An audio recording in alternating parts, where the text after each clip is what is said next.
welcome back to the Girly Girl Bookworm. So today I have my summer stats and standouts video.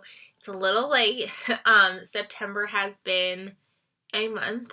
Obviously going back to school has been really brutal. Sydney has had lots of ups and downs. She had her first steps, but then she also decided to get her first set of fevers. So it's been a thing. It's been a hot minute, but hopefully we're coming out of this and we're turning it around. I'm just going to save all the books that I'm currently reading for a monthly wrap-up instead of a currently reading video, just because of the fact that I've literally only read like 5 books this month.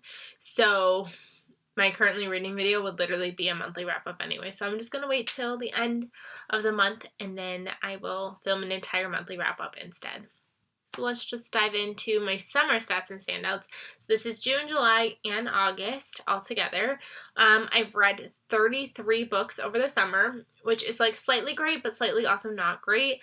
August, I didn't read nearly half as many as I normally read in the summer. I just feel like, I don't know, the summer I was like really into being with family and things that like in August kind of blew up too. My husband broke his hand. It's been like I said, we've been going through some big highs and lows lately. So I only got to 33 books this summer, but they were still pretty good. So I got through 8 YA novels, which is way more than normal. I've definitely found myself gravitating more to YA than I have in the past. And I read 25 adult books. And then breaking it down, I read 2 nonfiction books, which is bad because I was supposed to read a third one, but I ended up not finishing it, and it's not because I'm DNFing it, it just wasn't the right time for me. Like I said, August kind of blew up in my face, and I just haven't gotten a chance to finish that one yet, but I got to 2, which is still good.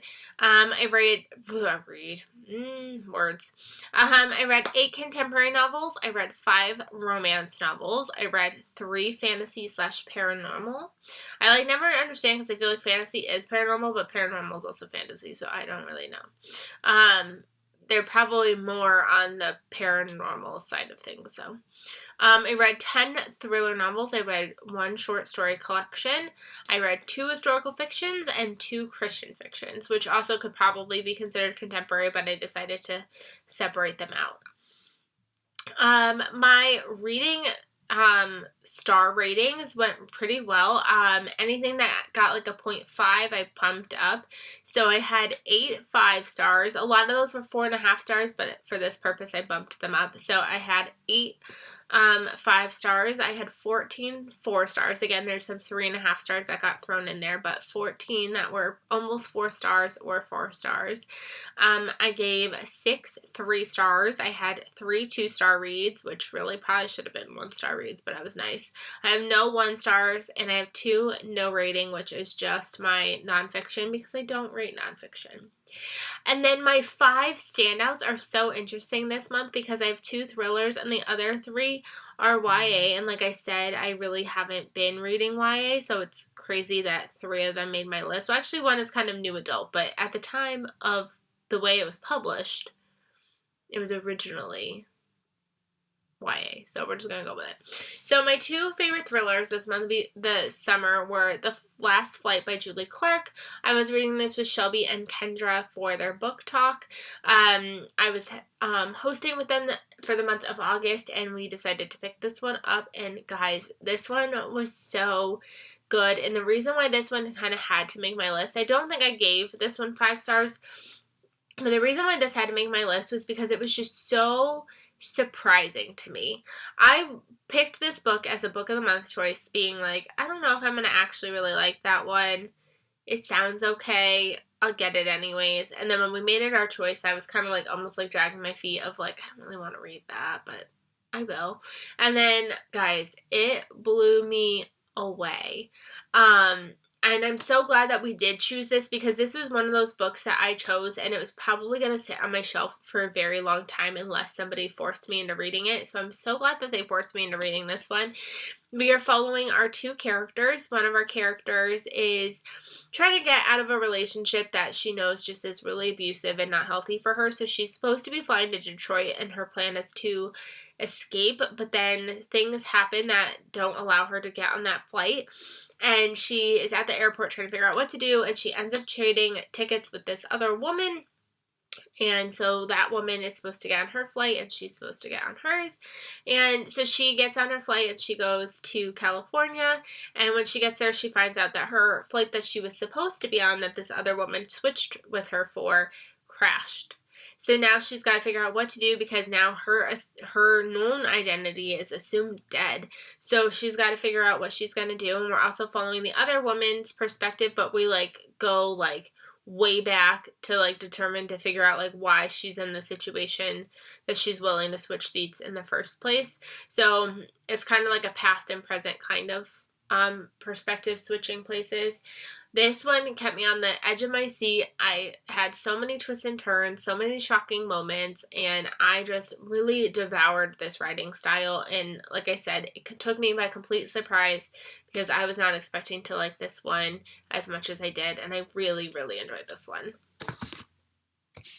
This one should come as no surprise, but obviously Home Before Dark by Riley Sager. This one was phenomenal. It's not my favorite by him, just because I don't love haunted house stories as much as I've loved some of his other ones. I think his other ones delivered more to what I like in a thriller, but this one was so well done. We are following a woman who, when she was a child, her and her family lived in this house for 2 weeks, and then her dad wrote this nonfiction story about their time in this house and why they had to move so quickly because it was haunted. And we're alternating perspectives between the story that her father wrote and her current timeline. Her current timeline, her father has died and he has left her the house, which she never realized that they even still owned the house.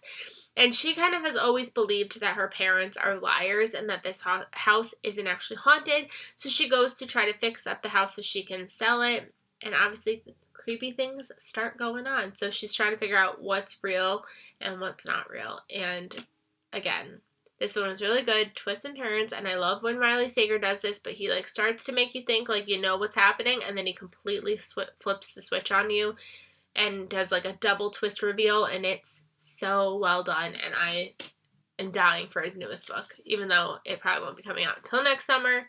But this was so good. So good.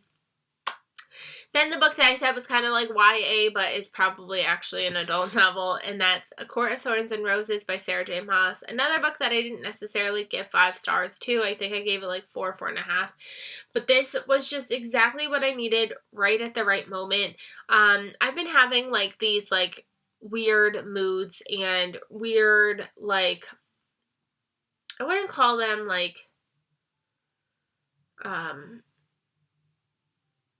I can't think of the word right now. Reading slump. I've been getting these kind of slumpiness days where I'll go crazy and I'll read 5 books in a week, and then I won't read anything, and then I'll read 4 books in a week, and then I'll read nothing. I just feel I keep going through these bursts of moments, and I was just having a really rough time, and this came at the perfect right time for me. This is about a girl.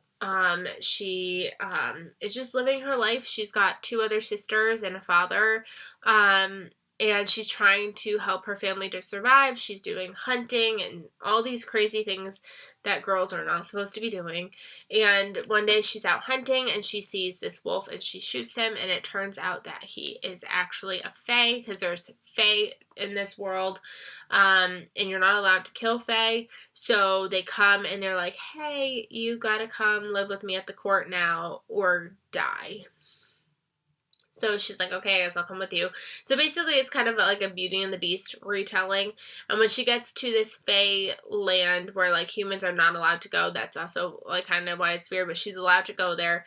And when she gets there, all these fae, they have these masks that are stuck to their faces, and they can't take them off because they're basically cursed and they need to break the spell. So like I said, kind of Beauty and the Beast retelling. And I devoured this book. There was a day, I think I finished another book in that morning, and then I picked this one up. And this is like over 400 pages. And I read all of it but like 40 pages that day. And I really wanted to finish it, but I was like falling asleep, so I had no choice. But like I devoured this. And like at that point in the time, like I was not finishing like anything. So for me to like pick this up and just like fly, it was exactly what I needed. So that's why this is a standout for me this month. And I have book 2 coming in the mail. And once I find out if I like book 2 or not, I will be repurchasing this in the pretty cover if I like book 2. And then we've got Dear Martin by Nick Stone. And this one was just a really powerful, important read that I think more people need to be reading. And I do plan on getting Dear Justice soon, but I want it in the paperback edition, so I'm waiting. But this is Dear Martin, and we're following our main character. And his name is Justice, and he is going to this private school. So he's kind of got these friends, he's got all these like elite white friends, but he comes from a place that's obviously not a really great city place to be living. And one day he's trying to save his girlfriend because she is trying to drive drunk and he doesn't want her to drive drunk. He gets his phone call that, hey, your ex-girlfriend's trying to drive drunk, like come save her. So he tries to come save her. And the police see him and automatically assume that he's trying to carjack her because I believe she's half black.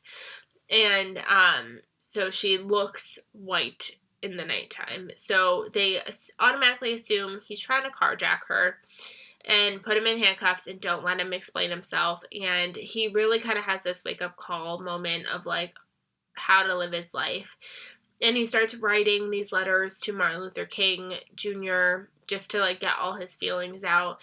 And it was just a really important, impactful story that like I said, I think more people need to read. It has lots of great conversations. And again, like I said, it's just a really important read, and it obviously stood out to me. It was like besides Riley Sager's book, this was like one of the very first books that I read in the summer months, and it's always stuck with me. So definitely recommend this one. And then another book that just like was perfect at the right time, the right moment, and just guilty pleasure-y. Like I feel like lately I've just needed these guilty pleasure-y type books because my brain has just not wanted to work. And that is Crave by Tracy Wolff, another huge chunky book that I got through rather quickly.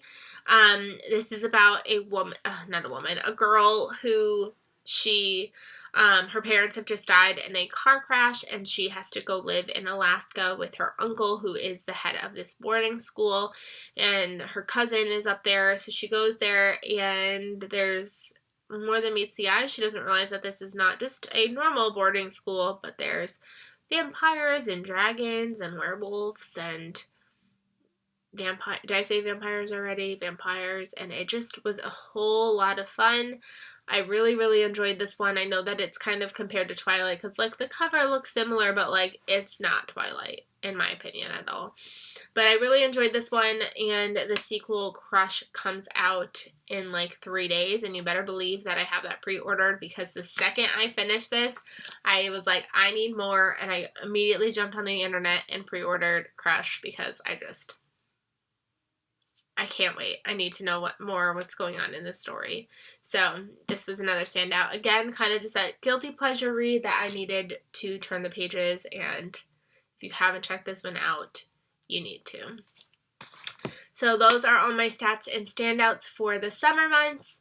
We're obviously into fall now, so I will be doing another one of these wrap-ups once we hit the end of November, because fall will be September, October, November. So looking forward to that. So I hope you guys enjoyed this video, and I will see you guys very, very soon.